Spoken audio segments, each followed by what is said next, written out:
आप सभी को राधे राधे, हरे कृष्णा। तो चलिए आज देखते हैं कि पितृवर्ती अमावस्या पर हमें किस तरह से पूजा करनी चाहिए और अपने पितरों को हंसी खुशी से विदा करना चाहिए। तो सबसे पहले सुबह नहा धोकर आप लोगों को अपना चौक पूज देना है। हमारी जो चौखट होती है जहाँ से हमारे पितृ प्रवेश करते हैं, उसे गंगा जल और शुद्ध जल मिलाकर अच्छे से साफ करके झाड़ू पोछा करने के बाद आप उस पे आटे से ऐसे कुछ भी रंगोली जैसा बना सकते हैं। उसके बाद आप नहा धोकर अपनी रसोई में जाएंगे तो अपनी रसोई में आपको खीर पूरी पकवान बनाने हैं ताकि आपकी रसोई जो है वो महकती रहे और पितृ प्रसन्न हो, पितरों को अच्छी अच्छी सुगंध जो है वो जाए। इसके बाद यहाँ पे देखिए, मैंने यहाँ पे एक परात ली है और परात में मैंने सबसे पहले गणेश जी को बिठाया है। इसके बाद मैंने एक लोटा जल लिया है। जल में मैंने काले तिल, चावल और दूध मिलाया है और आपको एक दिया प्रज्वलित करना है। साथ ही साथ आप लोगों को यहाँ पे अंगारी जला लेनी है। अंगारी मैंने हवन कुंड का ये छोटा सा मेरे पास रखा है हवन कुंड, उसी में ही जलाई है। तो अगर आप लोगों को तुरई के पत्ते ना मिले तो आप लोग मेरी तरह आम के पत्ते भी ले सकते हैं। इसके बाद धूप दीप जलाने के बाद यहाँ पे मैंने 16 टुकड़े पूरियों के निकाल दिए हैं, क्योंकि 16 श्राद्ध होते हैं हमारे और इस दिन हम जिन पितरों की तिथि हमें याद नहीं रहती और सभी पितरों को बाकी भी हम उस दिन अच्छे से विदा करते हैं, इसलिए हम 16 जगह ग्रास जो है वो निकालते हैं। इनको मैंने एक एक आम के पत्ते पर रख लिया था।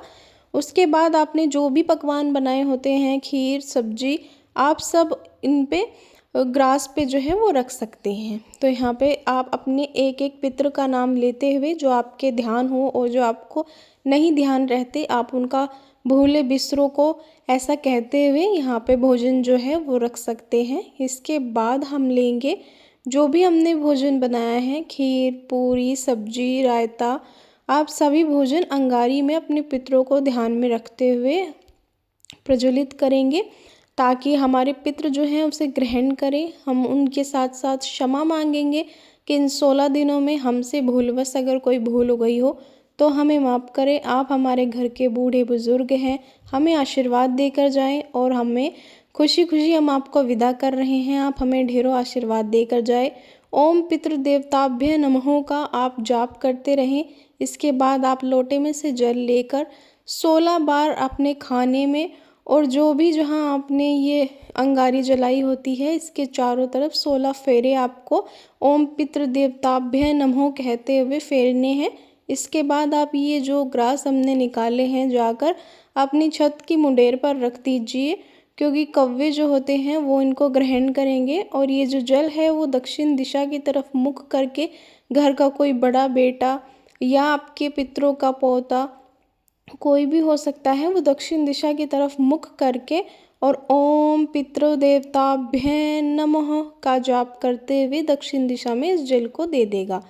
फिर आपको वो धरती जो है वो उससे आशीर्वाद लेना है, धरती के पैर छूने हैं जहाँ आपने जल दिया है और हाथ जोड़कर खड़े हो जाएंगे और क्षमा प्रार्थना करेंगे कि हम आपके बच्चे हैं, हमसे भूलवश कोई भूल हो गई है, हम आह्वान नहीं जानते, हम पूजा करने का तरीका नहीं जानते, हम आप लोगों को मनाने का तरीका नहीं जानते, लेकिन हम आप ही की पीढ़ी हैं, आप ही से पैदा हुए हैं, आपके ही वंशज हैं, आपका ही कुल आगे बढ़ा रहे हैं।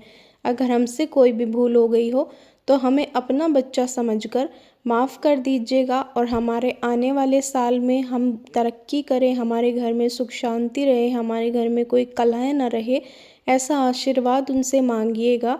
और उनसे कहिएगा कि हम आज 16 दिन के पश्चात आपको विदा कर रहे हैं, आप स्वर्ग लोक को जाइए और अगले साल हंसी खुशी के साथ वापस आइएगा। हमारे घर में आज आप जो तरक्की देख कर जा रहे हैं, आशीर्वाद दीजिए कि वह दोगुनी हो, ताकि अगले साल जब आप आएँ तो आप और धूमधाम से आ सके। हमने जो इस बार किया हम उससे बढ़ चढ़कर दान पुण्य और भोजन का प्रबंध आपके लिए करा सकें, ऐसा हमें आशीर्वाद दीजिए। और अपने पितरों को नमस्कार कीजिएगा। जो भी तिथि आपको याद होती है, आपको उन सब तिथि के पितरों को याद करना होता है, क्योंकि इस वक्त वो हमारी पृथ्वी से, हमारे घर से, हमारे आसपास से जा रहे होते हैं। तो हम सबका जो है फ़र्ज बनता है कि हम उन एक एक पितरों को नाम लेकर उनके आगे जी लगाकर उन्हें नमस्कार करके हंसी खुशी से विदा करें। जय माता दी।